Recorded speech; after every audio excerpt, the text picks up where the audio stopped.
Oh, Eod, remember when they weren't garbage? Yeah, me too. That's what we call good times. Eod made good with their release of Bomberman 64 on the N64. Now that's what we call amazing times. I think you guys can see where I'm going to go with this, so I'm just going to start talking before I get even more ahead of myself. Okay? Okay.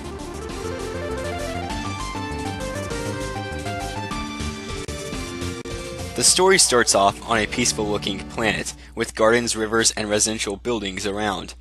Seconds later, the space pirate Artemis drops from the sky with a band full of soldiers and orders them to raid the planet. Meanwhile, Altair, the leader of the space pirates, watches from the Black Fortress using his coveted weapon, the Omni Cube, to completely drain the planet's energy, condemning it into a zombie-like state. Artemis returns to the Black Fortress to meet up with her partners, fellow pirates Orion and Regulus, and her superior Altair. Together they set their sights on their next target, the home of Bomberman. They maneuver their fortress into the atmosphere of the planet. Bomberman, from atop a cliff, observes the Black Fortress descent. Not much later, the fortress begins to open fire on the people of the planet, firing destructive energy rays into populated areas. A warrior clad in white then flies out to the surprised Bomberman and asks if he plans to defeat the assailants. Bomberman gives an affirmative response, and a stranger, later introduced as Sirius, explains that the force field protects the fortress from any outside attack.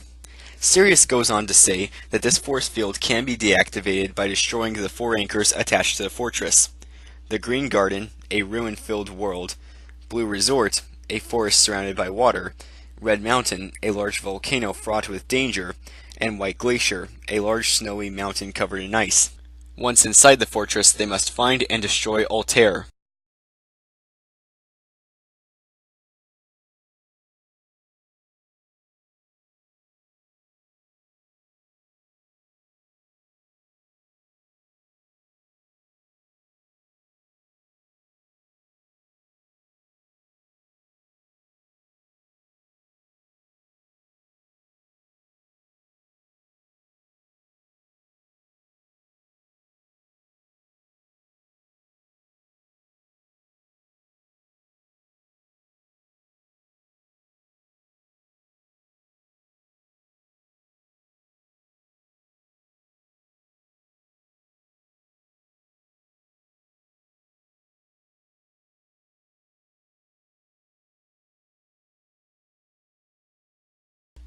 At the start of the game, Bomberman can enter any of 4 anchors, which are terrariums of other planets that were probably drained by Altair.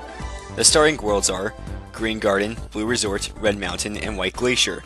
In each anchor there are 4 stages. The first and third stages are adventure stages, where Bomberman must navigate through the stage by solving puzzles and blasting his way through the goal arrow. The second and fourth stages are boss stages, where Bomberman must fight Sirius or one of Altair's subordinates in the second stage, and he must fight the world's guardian in the fourth.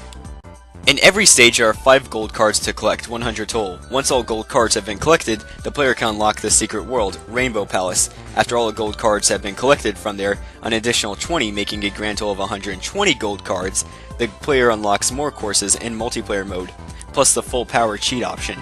When the cheat activated, Bomberman starts with 8 bombs, 5 flames, power bombs, and remote bombs. The game can be played in either single player or multiplayer mode, and in both modes, Bomberman always has the ability to pick up, kick, and throw bombs without the need of power-ups. A unique feature of this game is that Bomberman can pump a bomb while holding it, which will make the bomb's explosion more powerful. A pumped-up bomb cannot be kicked or picked up again. Unlike most platform games of its time, Bomberman cannot jump, nor can he swim in water, although he can wade in shallow water. Since Bomberman lacks the ability to jump, higher areas that do not have a path leading to them must be reached by bouncing across bombs. Typically this requires a remote power-up to avoid the normally timed bombs exploding early. Bomb jumping is actually required to fully explore most levels, retrieve certain power-ups, and cross many obstacles. If Bomberman is hit by an enemy, or hit on the head by a small object such as an unexploded bomb, he will become temporarily dizzy. While in this state, he can be hoisted up by an enemy and thrown around, or even finished off by getting thrown off the map or into a bomb explosion. Conversely, Bomberman can do the same to an enemy. When Bomberman takes damage, he dies. If he has a heart power-up when he's hit, he will survive, but he will lose a heart. When he dies, all power-ups he obtained will scatter all over the place. The game has 4 bosses, all of which perform the same bomb attacks as Bomberman. Artemis, the only female boss, shoots fiery feathers. Orion is able to block bombs and dizzy Bomberman with a dome shield, then hoist him up and throw him into lava. Regulus performs a straight gliding dash that, should he catch Bomberman, ends in a melee combo. Altair, the final boss, attacks alongside a small flying jet that fires a fatal laser. Altair then combines it with a second form that is able to teleport and fire single projectiles that dizzy Bomberman if they touch him. If Bomberman is still dizzy after the hit, Altair will teleport behind him and pick him up in an attempt to throw him off the stage. Unaffiliated to the previous bosses, Sirius also challenges Bomberman to a match, performing the same bomb attacks. All bosses can cause Bomberman to become dizzy if they touch him on the hard mode. Okay, so for the past few minutes, we talked about the basics of the game. Now I'm just going to take the opportunity and praise the hell out of the game. Alright, cool. For one, I love how absolutely cohesive the entire world feels. Whenever you transition to an entire level also, the music will change to match that level, which I think is amazing. Speaking of music, I should take the opportunity to mention how amazing this game's soundtrack is. Each of the 5 different worlds all have completely different themes to each other, and each have completely different tracks which fit the mood of the world. The game's composer, Akifumi Tada, did an amazing job composing the track. Now for a time this game came out, that's a lot of effort for them, and I commend them greatly for it. Another thing I love about this game is the personality this game pulls off. And for a platformer, the dialogue is actually really entertaining. There's just so much to offer in Bomberman's world. It's always great when a game goes for more personality, but when you go the extra mile like this game does, you're an instant winner in my book.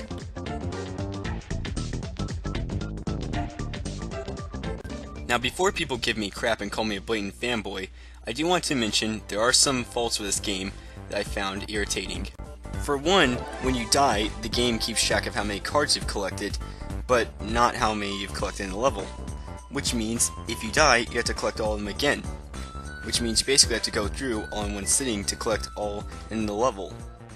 This can be a big issue the first time you play through a game, but after playing through a game once, this honestly wasn't normally a problem for me.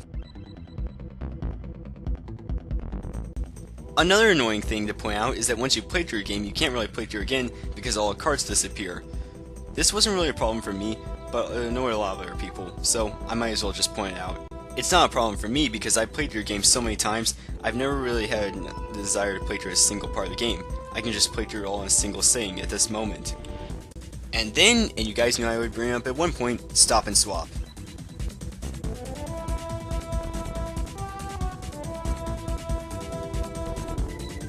For those of you who don't know, at the end the game teases you by offering new items in the second game, which can be done when you stop the game and swap 64 with a tax cartridge, hence the name. As we all know, this didn't fall through.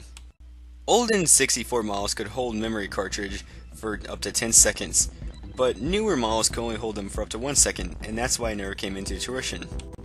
As you can imagine, there was a lot of frustration when trying to change the cartridges within the 1 second span of time. There is somewhat of a backstory behind this, and it was brought back for the emulator, but you can go research it for itself. It is kind of disappointing how this happened, and that there aren't many other games that do something like this. Here's hoping it changes sometime in the near future. I mean, it probably won't happen, but hey, I can hope, can't I?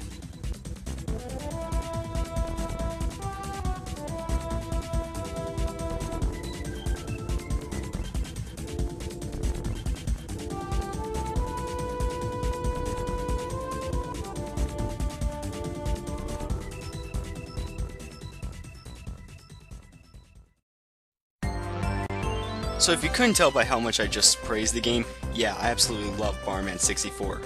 Even if the story doesn't faze you, it still is an amazing environment and platformer, with many characters, and it never feels old or broken. I just played through the whole game while recording most for the video, and granted I'll probably be playing more in the near future.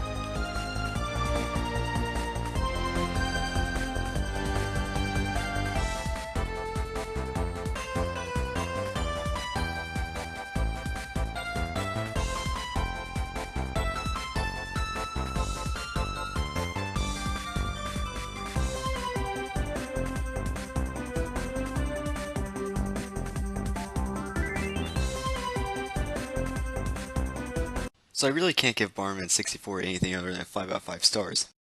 I mean, it totally deserves it, being my second favorite 3D platform of all time and all. And yep, I said second. So, what's my first? Well, isn't it obvious? It's Hehehe. Catch you guys next time.